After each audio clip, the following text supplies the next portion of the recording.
جی ناظرین السلام علیکم، آپ کا میزبان عدنان حیدر، پروگرام ہے خبر نشر۔ نصر صاحب دیر از نو انٹرو ٹوڈے، کیونکہ آپ نے کل وعدہ کیا تھا کہ ہم ٹرمپ پہ کریں گے اور ٹرمپ آ گئے، ٹرمپ چھا گئے۔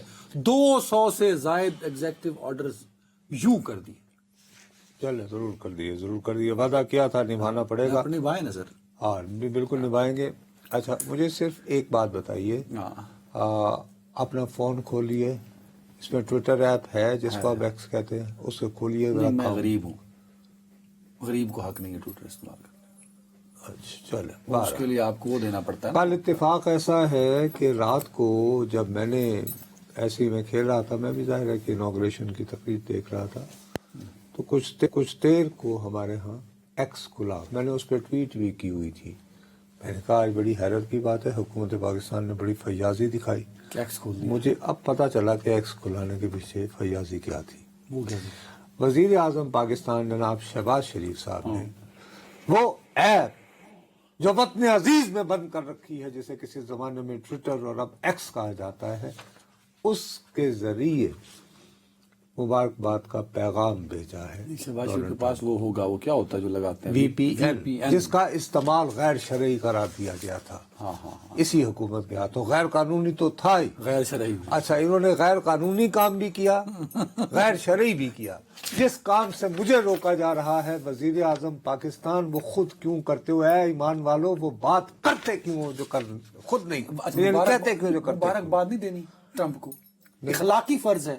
ارے بھائی، بقول آپ کے ایک انتہائی طاقتور وزیر اگر وہ آپ کی سنتے ہیں یا آپ کی نمائندگی کرتے ہیں تو وہ واشنگٹن میں موجود ہیں، تو ان کے ذریعے بھجوا دیتے ہیں۔ وہ ٹرمپ کو مل کے کہتے ہیں السلام علیکم۔ السلام علیکم جی، میں نے شبازتیں بھیجا ہے، تو تاڑی اجرک بھی بھیجی تھی انہوں نے، یا انہوں نے ایک وہ تھے اتفاق فاؤنڈیشن میں رہ چیز ایجاد کی تھی سی پرزا تسی you want to revive you know یعنی manufacturing in America, why don't you consider you know, تو وہ کہے گا یار ایسے کار انہیں تھی بھیج دے چھڑ بنا مدار۔ یار دیکھو، یہ ہم اپنے وطن عزیز کا اس 25 کروڑ کی آبادی والے ملک کا دنیا میں مذاق اڑاتے ہیں کہ ایک ایپ ہے وہ بین ہے، اور اس کو ہماری طاقتور اشرافیہ، ہمارے وزیر اعظم اور وزراء کا جب جی چاہے وہ اس کو استعمال کریں، لیکن میں بد نصیب ایک صحافی ہوتے ہوئے جس کی ضرورت ہوتی ہے خبر ڈھونڈنا، عدنان کی ضرورت ہے۔ 4 پیسے لگائیں، آپ بھی وی پی این لے لیں۔ یار 4 پیسے لگانے کی بات نہیں ہے، لیکن سوال یہ ہے کہ یہ شخص میرے ملک کا چیف ایگزیکٹو ہونے کا دعوے دار ہے، یہ کہتا ہے اس قانون پر عمل کرو، میں عمل نہیں کروں گا تو ان کے حکم پر پولیس مجھے گرفتار کرے گی، اور وہ خود غیر قانونی حرکت۔ یار مبارکباد کیسے دیں ٹرمپ کو؟ امریکی صدر ہے، اس کو مبارکباد نہ دیں۔ بھائی ادھر امریکن سفارت خانے چلے جاتے ہیں، انہیں کہیں کہ سر ایسا کریں، یہ چٹھی بھجوا دیں کبوتر کے ذریعے۔ یار کیا ایکس اور ٹویٹر سے پہلے بھی تو کوئی طریقے تھے نا مبارکباد دینے کے۔ میں جو بات تمہیں سمجھانے کی کوشش کر رہا ہوں کہ پاکستان کے حکمران طبقے نے ہم 25 کروڑ لوگ اور ہم اس کے ذمہ دار ہیں، کیونکہ ہم یہ کہتے ہیں کہ صاحب یہ جو ہمیں جوتے لگانے کے لیے نفری بٹھائی گئی ہے، ان کی تعداد کم ہے، دیر ہو جاتی ہے، ایسا کریں بڑھا دیں۔ وہ لطیفے میں جو ایک ہے، ہم وہ ہیں، اس لیے ہم ڈیزرو کرتے ہیں ایسے حکمران جو کہتے ہیں کہ تم زمین پر رینگنے والے پاکستان کے عوام نہیں، رعایا میری، تم ٹویٹر استعمال نہیں کر سکتے، لیکن میں شہباز شریف صاحب اللہ کا واسطہ یہ ٹویٹ نہ کیتا کرو۔ نہیں یار میرا شو لیفٹ رائٹ ہو جاتا ہے آپ کے ٹویٹ کے چکر میں۔ ٹک ٹاک میں بتا دیں، مطلب مجھے آپ سیریسلی بات بتائیں، خدا کے لیے مجھے بات بتائیں میں کہاں پہ غلط بات کر رہا ہوں، مجھے ایک دلیل دیں کہ میں جو سوال اٹھا رہا ہوں۔ اس ملک کا وزیر اعظم جب بھی ٹویٹ کرے آپ اس کے ٹویٹ پہ تنقید، ایکس پہ ٹویٹ۔ ارے بابو، لیکن مجھے یہ بتائیے کہ میں کن بنیادوں پر یہ احتجاج کرنے میں حق بے جانب نہیں ہوں؟ خدا کے لیے بتاؤ، مجھے بتاؤ۔ آپ کیا ٹرمپ کو مبارکباد دینا چاہتے ہیں؟ کیوں ایکس کیوں یوز کرنا چاہتے ہیں؟ میں آپ شہباز شریف صحافی ہوں، میں چاہتا ہوں کہ مجھے اپڈیٹ پتا ہو کہ کیا ہو رہا ہے، تو اخبار پڑھیں، اور ایکس جو ہے وہ مجھے کوئکسٹ رسائی دیتا ہے۔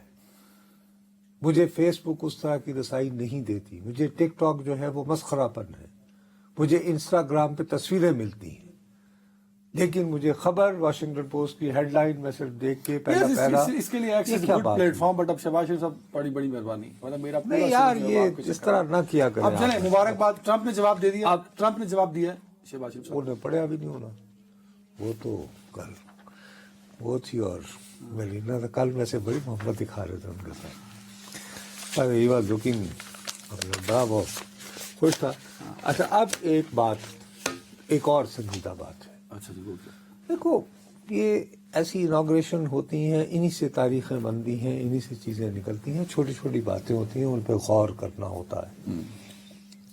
ہمارا اصلی دشمن ہے نا بھارت، اس کا وزیر خارجہ کہاں بیٹھا تھا؟ مہمانوں کی فرسٹ رو میں بیٹھا ہوا تھا، غیر ملکی مہمانوں، اور پرومیننٹ نظر آ رہا تھا. اور جب جے ڈی وانس جو وائس پریزیڈنٹ ہے، اس کی بیوی انڈین ہے اوشا، اپنے بچوں سمیت تھی، تو وہ باقاعدہ کیمروں میں سے دکھایا جا رہا تھا کہ جی وہ بیٹھا ہوا ہے. تو بہرحال ٹھیک ہے، یہ وقت کی بات ہے. کبھی مشرف اور مش اور پش ہوا کرتے تھے، ٹائپ بڈی ہوا کرتے تھے. کبھی ایوب خان ہوتے تھے اور جیکولین کینیڈی ہوتی تھی. کبھی ضیاء الحق ہوتے تھے، ہو سکتا ہے ریگن ہوتے تھے. اس کا مطلب ہے تاریخ میں ایسی رونقیں رہی ہیں، تو ہو سکتا ہے پھر کوئی رونق لگ جائے. ہاں لیکن اس کے لیے ہمارے صدر کا فوجی ہونا ضروری رہا ہے تاریخ میں. بتا ایوب خان ہو یا مشرف ہو، یا پھر حتیٰ کہ یحییٰ خان جب ہنری کسنجر کو جانا ہوتا ہے. تو یہ آپ فیصلہ کر لو، یہ امریکہ نہ چنگے نہیں شہباز شریف صاحب بھی تقریباً. اچھا اور اتفاق بھی یہ بھی ہے کہ پاکستان اور امریکہ کے بہترین تعلقات انہی دنوں ہوئے ہیں جب یہاں پر کو فوجی صدر ہوا ہے اور امریکہ میں ریپبلکن صدر ہے. تو اب تو ریپبلکن آ گیا نا، تو اللہ خیر کرے. نہیں اچھا فوجی روٹین کے سب شہباز شریف صاحب پورے روٹین کے فوجی ہیں. لیکن پی ایم میں نہیں جا پائے نا ہی ہوتی ہے، اس لیے نہیں بھی جاؤں گا. میرے نصیب میں ہے دوست تیرا پیار نہیں پر اچھا بارہ ایگزیکٹو آرڈرز کی ایک لمبی لسٹ ہے. اور نہیں یار ایگزیکٹو آرڈر پہ بعد میں آئیں گے. ایک بڑی امپورٹنٹ بات ہے. اچھا وہ کیا؟ ہمارے جو پاکستان چھوڑ کر امریکہ گئے ہوئے بہت سارے پاکستانی، وہ ماشاءاللہ بہت پروفیشنل ہیں، بہت پڑھے لکھے ہیں، ان سے بڑا خوشحال ہے. زیادہ تر لوگ ان میں ڈاکٹر ہیں، ایسے بھی اور پروفیشن میں بھی ہیں. ان سے جب میں اور آپ جیسے ملتے ہیں نا کبھی تو وہ ایک تو کہ کس گھٹیا ملک میں رہ رہے ہو، اور دوسرا یہ تمہیں پتہ کیا ہے، ہم یہاں رہتے ہیں ہمیں پتہ ہے. ان کے ذریعے ہمیں یہ علم حاصل ہو رہا تھا. اچھا وہ علم دے رہے ہیں؟ جی علم دیا تھا نا کہ جناب بات یہ ہے کہ ہم تو ٹرمپ کے حامی ہیں. کیوں جی؟ اس لیے کہ جی ٹرمپ جو ہے وہ عمران کا دوست ہے. اس نے عمران کو بے وقوف بنایا تھا کہ مجھے وہ نریندر مودی نے اوساکا میں کہا تھا کہ میری صلح کرا دے، کشمیر کا مسئلہ حل کرا. تو کہنے لگا میں اتنا خوش ہوا. یہ جولائی کا واقعہ ہے اور 5 اگست کو جب عمران خان صاحب ورلڈ کپ جیت کے آئے تھے. خیر اینی وہ اس بات کو چھوڑو، لیکن وہ یہ کہتے تھے کہ جناب اگر وہ پاکستان میں سے کسی ایک شخص کے نام سے واقف ہے تو اس کا نام عمران خان ہے، اور وہ ان کو اپنا دوست کہتا ہے، اور وہ منتخب ہو گیا تو وہ ہر صورت میں اپنا ان 200 میں کہیں ان کا بھی ایگزیکٹو آرڈر تو نہیں نکال دیا انہوں نے؟ ابھی تک نہیں نکالا. ویسے we are a sovereign country. لیکن ایک بات بڑی انٹرسٹنگ ہے، وہ یہ ہے کہ امریکہ میں یہ روایت ہے. ہم لوگ تو سمجھتے ہیں نا کہ امریکہ جیسے ہر بندہ وہاں پہ، ہمارے علاوہ تو کوئی مذہب اور دین کا احترام کرنے والی دنیا میں شاید قوم نہیں ہے. حالانکہ جتنا بہرحال وہ یہ میں نہیں کہتا ہے کہ خواہ بہت سب کے دل اڑیں گے. امریکہ میں جب انوگریشن ہوتی ہے تو وہ کوشش کرتے ہیں کہ وہاں پہ جو مختلف مذاہب کے رہنے والے ہیں ان کے یا کوئی مقتدر دینی رہنما جو ہے وہ دعا پڑھائے. اس عمل کو بینیڈکشن کہتے ہیں. تو ابھی تک کی روایت یہ رہی ہے کہ ہمارے ہاں کی طرح مسیحی مذہب میں بھی، کرسچینٹی میں بھی ڈفرینٹ مسالک ہیں. جیسے کل بھی ایک کیتھولک تھا، ایک ایونجلسٹ تھا، اور ایسے میجورٹی تو ہے ہی وہاں کی پروٹیسٹنٹ، اور اس میں بھی یعنی پریسبائٹرن وغیرہ وغیرہ. اس دفعہ بڑی حیرت ہوئی کہ وہ جو اوریجنل جو دعوت نامہ ایشو ہوا اس میں ایک نام تھا کہ جو یہ دعائیہ کلمات ادا کرے گا ہیں تو اس میں اللہ آپ کا بھلا کرے. یہ ہے امام، یہ لائن لگا دی یہ نام جناب لکھا ہوا تھا امام حشام الحسینی، ہاں. اور تعلق ان کا کربلا اسلامک سینٹر سے. میں نے کہا یار یہ ہمارے دوست تو صحیح کہہ رہے ہیں کہ ٹرمپ نہ صرف یہ کہ عمران صاحب کا دوست ہے بلکہ یہ تو مسلمانوں کا بھی دوست ہے یار. یہ دیکھو کہ پہلی مرتبہ اور یہ ایران سے ہے یہ عالم کو نام سے؟ ان کا تعلق عراق سے ہے. اور یہ اپنا جب صدام حسین برسر اقتدار آئے تھے نا تو آپ کو پتا ہے کہ وہ بہت زیادہ ابتدائی دنوں میں وہ انتہائی اینٹی شیعہ تھے ابتدائی ایام میں. تو یہ وہاں سے ہجرت اختیار کر کے تو وہاں چلے گئے. تو شکاگو میں انہوں نے وہ بنا رکھا ہے. اچھا بخدا جب میں نے ان کا نام پڑھا اور جب یہ کہا کہ کربلا اسلامک ایجوکیشن سینٹر تو میں شکاگو جو ہے تقریباً 2 مرتبہ گیا ہوں. تو ایک مرتبہ میں اس کے آگے سے گزرا تھا تو میں ایسے 5-10 منٹ کو رکا تھا. تو میں یہ طے نہیں کر پایا کہ بھئی یہ کون اس کے ساتھ ہے. تو میں نے کہا چلو ٹھیک ہے یہ ہوگا کیونکہ مجھے وہ جلدی تھی. میں کسی ایک شکاگو ٹریبیون مجھے میں جا رہا تھا اس وقت. تو خیر یہ صاحب جو ہے ان کو دعوت دی گئی. اچھا میں نے یہ فرض کیا ان کے نام سے اور یہ کربلا اسلامک ایجوکیشن سینٹر سے جہاں میری جہالت ہے اس کو بیٹھ بیٹھ کر رہا ہوں. میں نے کہا یار ہو نہ ہو یہ صاحب ان کا تعلق ایران سے ہوگا جیسے میں نے فرض کر دیا. ٹھیک ہے یار کہیں ایسا تو نہیں کہ ایران کو خوش کرنے کے لیے یا یہ ایک کارڈ کھیل رہا ہو ایران کو خوش کرنے میں. یار بڑی چلاکی دکھائی ہے اس نے بھائی. ورنہ اگر ویسے کوئی مسلم رہنما بلانا ہوتا تو عام طور پر یہ کوشش ہوتی ہے کہ یار اکثریتی مسئلہ کار. خیر پتہ یہ چلا کہ ان صاحب نے شکاگو میں ان کو عرب ووٹ دلوانے میں بہت اہم خصوصی کردار ادا کیا تھا. اچھا تقریب سے خطاب بھی کیا تھا. لیکن ہوا یہ کہ بہرحال مسلمانوں کی بھی دشمنوں میں کوئی کمی تو نہیں ہے. ایک ڈھونڈو ہزار ملتے ہیں. اور جناب ان کا نام جب آیا نا اوریجنل دعوت نامے میں تو صاحب ایک وہاں پہ جوئش یعنی پاپولیرٹی کا ایک اخبار ہے وہ اس کو کہتے ہیں جوئش انسائڈر یعنی یہودیوں کی اندرونی معلومات دینے والا. اس نے بھی ویسے بائی دا وے خالی یہی نہیں بلکہ واشنگٹن پوسٹ نے بھی ان کا پتہ چلانے کی کوشش کی کہ یہ کون صاحب ہے. جی ہاں. تو انہوں نے یہ ان دونوں نے بتایا کہ ان کا نام جو ہے وہ ہٹا دیا گیا اور یاد رہے کہ وہ دعوت نامہ دوبارہ شائع کرنا پڑا. اچھا یہ نہیں آئے؟